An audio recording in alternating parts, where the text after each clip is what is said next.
Alhamdulillah jamaah masih di Islam itu Indah. Untuk jamaah yang baru bergabung hari ini kita sedang membahas tema investasi nambah cuan aman gaya. Masya Allah di segmen sebelumnya udah dibahas sama guru-guru kita bahwa investasi itu sekarang udah banyak pilihannya. Tapi kita harus lebih selektif lagi. Kita lihat perusahaannya bergerak di bidang apa. Terus juga sumbernya bagaimana.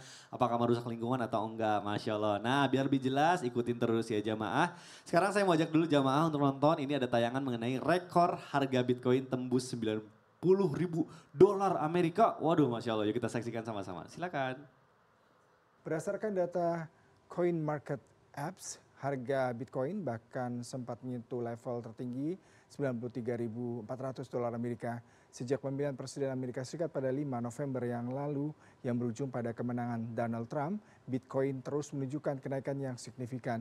Sentimen positif ini dipicu oleh pandangan Trump yang semakin terbuka terhadap aset digital, menimbulkan harapan bahwa akan ada regulasi yang lebih mendukung untuk teknologi kripto di masa depan.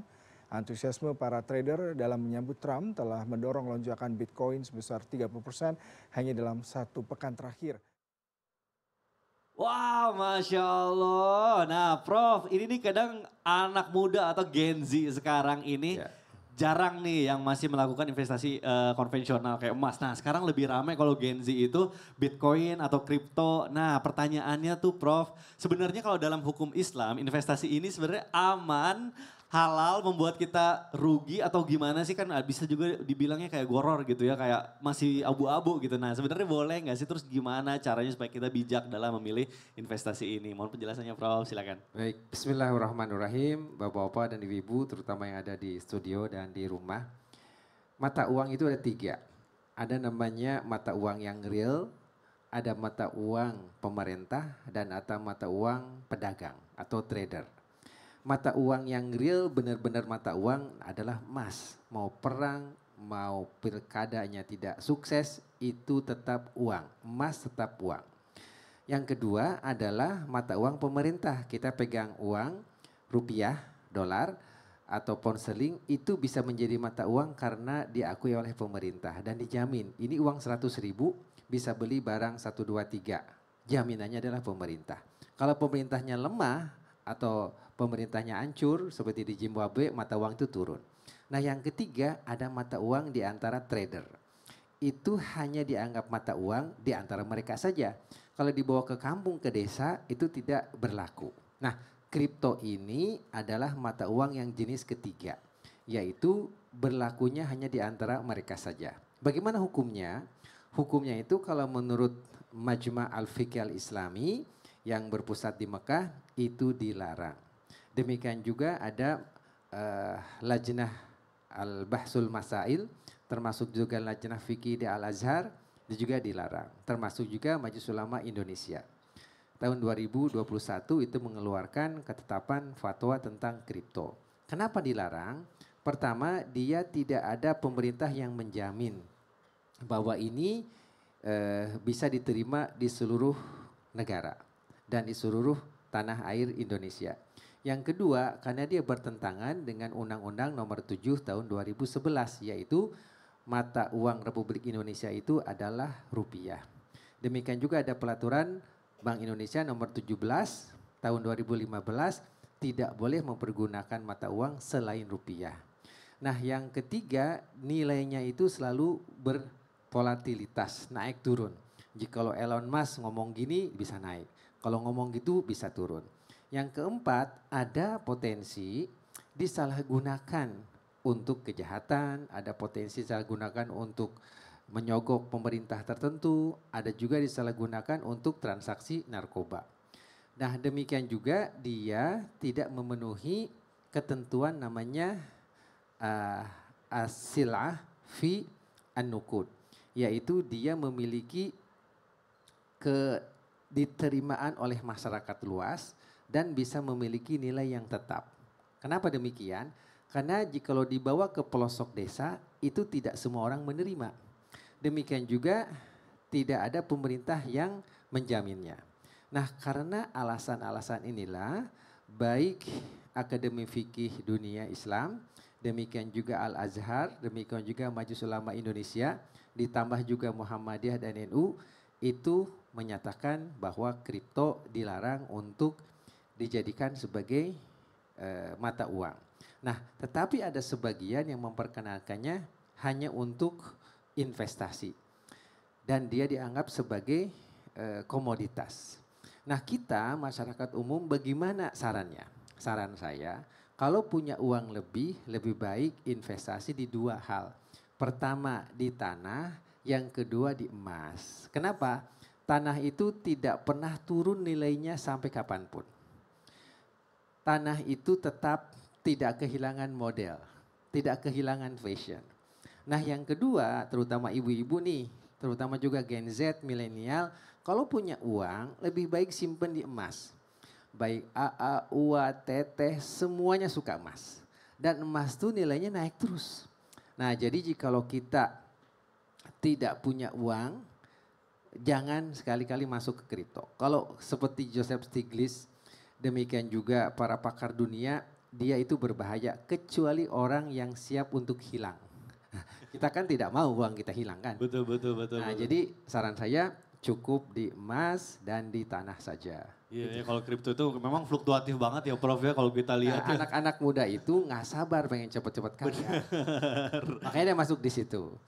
Nah makanya juga kalau seandainya sistemnya itu ada yang menghack, Ya. hilang ya udah wassalam. Ada Betul. di Inggris tuh sekitar $2 miliar itu dihack. Katanya mohon maaf sistem kami dihack, Ya. yang sudah dibelikan ya wassalam. Kecuali kita mungkin punya uang dingin yang banyak banget mungkin investasi Uang di situ aman dingin ya. yang banyak banget udah diwakafin aja. Nah, Masya Allah itu paling benar tuh. Baik, terima kasih Prof. Masya Allah.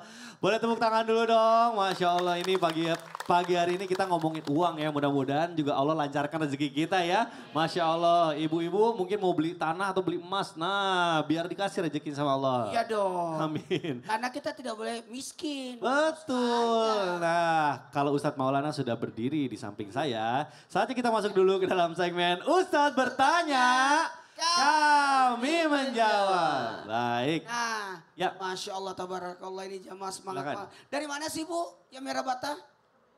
Dari Kebumen, Masya Kalau Allah. Ibu dari? Dari Oh, Rangkas. Ini kan pasti Rangkas juga kan? Kalau begitu saya tanya Ibu yang paling di atas. Baik, Ibu boleh berdiri perkenalan dulu Ya. siapa namanya dari mana. Bismillahirrahmanirrahim.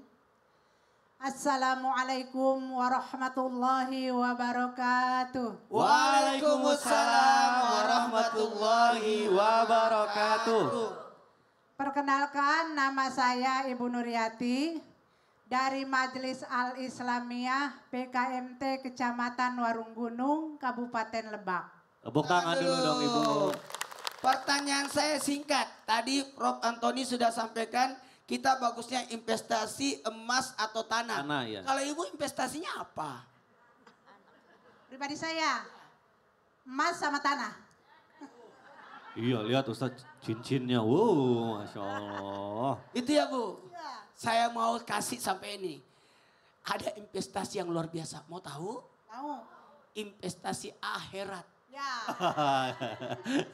Keren. Iya. Mau dong penjelasannya kalau Ibu gitu. sudah punya tanah banyak? Ada ya? Alhamdulillah. Tanah kuburan? Ya. Tanah kuburan masih menunggu. Makasih. Assalamualaikum Baik. warahmatullahi wabarakatuh. Assalamualaikum warahmatullahi wabarakatuh. Waalaikumsalam warahmatullahi wabarakatuh. Ustadz mau dong penjelasannya mengenai wakaf akhirat ini. Izin Habib, ya Masya Allah Tabarakallah, luar biasa semangatnya hari ini. Sasa Masya Allah Tabarakallah, Prof. Antoni yang luar biasa sibuknya, sampai bindeng itu suara. Baik, Bismillahirrahmanirrahim, Masya Allah Tabarakallah. Kenapa saya tanyakan kepada Ibu, jangan cuma sibuk investasi sana sini untuk dunia. Tapi ingat, investasi akhiratlah yang malah dilupakan. Pak kadang-kala begitu. Betul. Betul. Paling bagus investasi akhirat berupa apa? Karena gini ya, kekayaan itu kan ada 5. Kaya harta, kaya rezeki, kaya karunia, kaya tentram, dan kaya nikmat. Iya, ada orang banyak hartanya, tapi belum tentu ada rezekinya. Kenapa? Banyak uangnya, tapi tidak bisa makan daging. Jadi dia tidak ada rezeki daging. Banyak mobilnya, tapi tidak bisa naik mobil. bisul. Jamaah. Ada kekayaan yang karunia. Inilah yang kita bahas. Insya Allah menghasilkan. Itu namanya karunia. Tapi ada namanya investasi akhirat. Yang mana itu Ustaz? Amal jari. Yang mengalir terus pahalanya. Tanam pohon. Itu investasi akhirat itu. Berapa binatang yang ada di bawahnya dapat nikmatnya. Pohon, apalagi wakaf tadi dijelasin. Quran, kita bagi-bagi Quran, orang baca kita dapat pahala terus yang mengalir. Luar biasa, wakafkan Quran. Betul tidak? Betul. Mata air, berapa yang ambil sumur di situ air kita dapat pahala. Masjid, berapa orang yang sholat di situ mengalir terus pahalanya buat kita walaupun kita sudah tidak ada lagi. Inilah amal-amal jariah yang luar biasa. Kita kasih jalan orang lewat situ berapa yang pergi ke masjid begitu pahalanya. Itu luar biasa. Ayo investasi akhirat. Tapi jangan lupa juga investasi bukan hanya amal jariah. Tapi ilmu yang bermanfaat. Ilmu yang bermanfaat. Mohon maaf ajarkan ilmu yang luar biasa. Makanya luar biasa kita ini bersyukur. Ada di mimbar program Islam itu indah yang luar biasa. Menjadi jariah. Karena kenapa? Ini kan masuk di sosial media. Masuk di apalagi media sosial yang luar biasa. Walaupun kita sudah tidak ada. Ini bisa kita tonton nanti. Cucu-cucu kita bisa nonton. Ini kan investasi juga ini. Ada lagi nih. Investasi apa? Akhlak. Akhlak. Mana tuh Ustadz investasi akhlak itu? Perbuatan yang baik. Oh baik. Orang udah meninggal tapi dia akan dikenang jasa baiknya. Waduh. Itu kan seperti itu. Betul. Ibu Kartini usianya cuma 25 tahun. Habis melahirkan 4 hari setelah itu baru meninggal. Ya. Tahu nggak investasinya? Sampai sekarang harum namanya. Oh Masya Allah. Betul tidak? Betul sekali. Terakhir nih. Apa Ustadz? Mau tahu nggak? Mau dong. Jangan tinggalkan anak kita dalam keadaan lemah. Wah. Karena itu investasi kita juga. Berupa anak-anak kita. Nah. Haji Maulana bapak saya udah meninggal. Tapi masih ceramah di sini. Anaknya. Masya Allah. Tepuk tangan dulu dong Ibu. Masya Allah, ini jadi pengingat ya, supaya kita balance hidupnya, investasi di dunia juga, belajar ya gitu ya, tentang investasi emas, tanah, yang lain-lain, tapi juga investasi akhiratnya jangan lupa. Baik, tadi Ustadz Maulana sudah bertanya sama jamaah yang ada di studio, sekarang saatnya saya kasih kesempatan untuk jamaah curhat sama guru-guru kita masuk dulu ke dalam segmen Curhat dong Ustadz. Iya, kami curhat. Baik, Masya Allah. Saya mau lihat yang mau curhat boleh angkat tangannya Bu. Angkat tangan semua. Wah Masya Allah banyak juga ya. Ustadz mohon izin mic-nya saya udah dapet nih. Ibu boleh Ibu berdiri di tengah-tengah kami. Habib Usman, Ustadz Syam juga mohon izin. Boleh, Ibu perkenalan di sini Bu, tengah-tengah sini Bu, menghadap kamera Bu. Namanya siapa, dari mana? Bismillahirrahmanirrahim. Assalamualaikum warahmatullahi wabarakatuh. Waalaikumsalam warahmatullahi Izin wabarakatuh. memperkenalkan diri, nama saya In Marlina. Saya dari Majelis Taklim PKMT Kecamatan Warunggunung Kabupaten Lebak, Banten. Baik. Alhamdulillah hari ini bisa berkesempatan hadir di tengah-tengah orang-orang soleh dan solehah. Mudahan Amin. salah satu jadi jariah buat saya khususnya. Curhat dong Ustadz. Iya Bu, silakan. Saya ingin sedikit bercerita. Ini berkaitan dengan arti sebuah kehilangan memaknainya Pak Ustadz. Karena apa? Ketika saya menerima bahasa ikhlas dan sabar dan saya support untuk orang lain itu hal yang mudah. Dan ketika takdir itu datang kepada saya dan saya menjalani takdir itu kata itu sulit untuk meyakini bahwa memang itu takdirnya Allah gitu. Dan kehilangan itu terjadi pada anak saya. Ya ketika anak saya menikah 5 bulan, setelah itu sakit hanya 10 hari dan meninggal. Dan saya berbicara hari itu ada ketidakstabilan dalam mental dan psikologis. Nah untuk menyeimbangkan itu, saya ada pertanyaan. Ketika yang hilang itu adalah support system terbaik menurut saya sebagai hamba. Tapi takdir Allah memang kata Allah itu yang terbaik menurut Allah. Nah untuk menyeimbangkan pemahaman saya itu sampai sekarang bagaimana? Karena pada hakikatnya kata ikhlas dan sabar itu dimaknai setiap hari itu sulit. Betul. Sulit. Hari ini saya percaya bahwa ini takdir Allah yang terbaik. Tapi pada saya menjalani itu luar biasa. Allah itu kesannya kayak gak adil sama saya gitu Pak Ustadz. Baik, baik, baik. Ketika saya tidak menerima itu gitu. Ya. Terima kasih Pak Ustadz. Baik, baik. Assalamualaikum warahmatullahi wabarakatuh. Waalaikumsalam warahmatullahi wabarakatuh. Mungkin Ustaz Syam dulu mau menjawab. Kapan tepatnya Ibu punya perasaan itu? Kapan tepatnya? Kan Ibu bilang ketika saya menjalani. Kapan menjalaninya itu kapan? Ketika musibah itu datang tepatnya di tanggal 20 Januari. Ya, jadi setelah itu Ibu kan ada masa di mana Ibu happy, di mana Ibu merenung. Ya. Kapan merenungnya itu kapan? Pas lihat fotonya. Merenungnya itu ketika Di rumah anak gitu. meninggal. Iya. Anak meninggal. Yang membuat Ibu sedih ketika Ibu lihat fotonya lagi kan? Ya. Yang membuat Ibu sedih ketika Ibu lihat kamarnya lagi kan? Ya, Ya, betul. Tapi ketika lagi di sini Ibu fokusnya ke kamera kan, pengen masuk TV gitu. betul. Ya, jadi subhanallah, kita ini cuma manusia ini harus pintar-pintar mengalihkan fokus aja. Jadi kalau seorang manusia fokusnya ke sujudnya, sambung hatinya dengan Allah Subhanahu wa taala, maka dia akan teralihkan ke situ.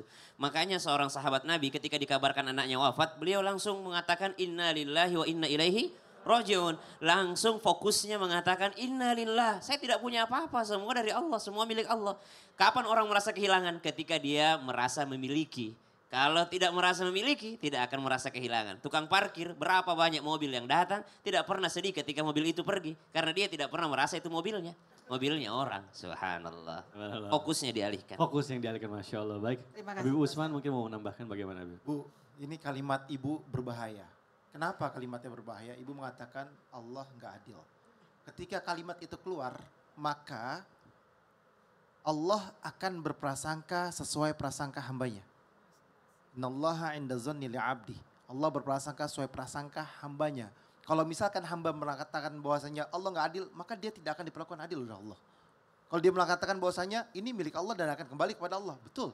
Kita semua ini milik Allah dan akan kembali kepada Allah. Kullun nafsin dha'iqatul maut. Tidak ada yang pernah luput daripada dicabut nyawa oleh Allah Subhanahu wa taala. Ketika Nabi Muhammad SAW ditinggalkan oleh anaknya atau anaknya berpulang ke rahmatullah, maka Rasulullah meneteskan air mata. Sahabat bertanya, ya Rasulullah kenapa engkau meneteskan air mata? Engkau seorang nabi, engkau seorang rasul.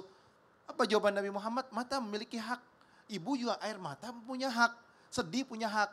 Kalau boleh tahu, ini anak ibu yang keberapa? Atau Yang kedua, anak kedua berapa anak ibu? 3. Ada 3.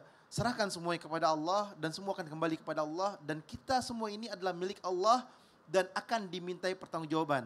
Oleh karena itu, ibu dalam hati ibu, saya akan kembali kepada Allah. Mungkin anak saya, anak yang soleh yang bertakwa kepada Allah. Berarti motivasi saya adalah apa? Mengejar akhirat sebanyak-banyaknya untuk bisa bertemu dengan anaknya di dalam surganya Allah. Itu yang terpenting. Baik, amin ya Allah. Kita doakan ya Bu, semoga diberikan tempat terbaik di sisi Allah. Sedih boleh, tapi tadi kata Ustaz Syam, kata Habib, kita fokus lagi untuk memperbaiki diri ya Bu. Berhusnuzon sama Allah. Baik, Masya Allah. Terima kasih sudah curhat ya Ibu. Nah, tunggu dulu buat jamaah yang ada di rumah. Jangan kemana-mana, kita akan kembali lagi masih dalam tema kita investasi nambah cuan, aman gak ya? Tetap di Islam Tinda. Jamaah, oh jamaah. Alhamdulillah.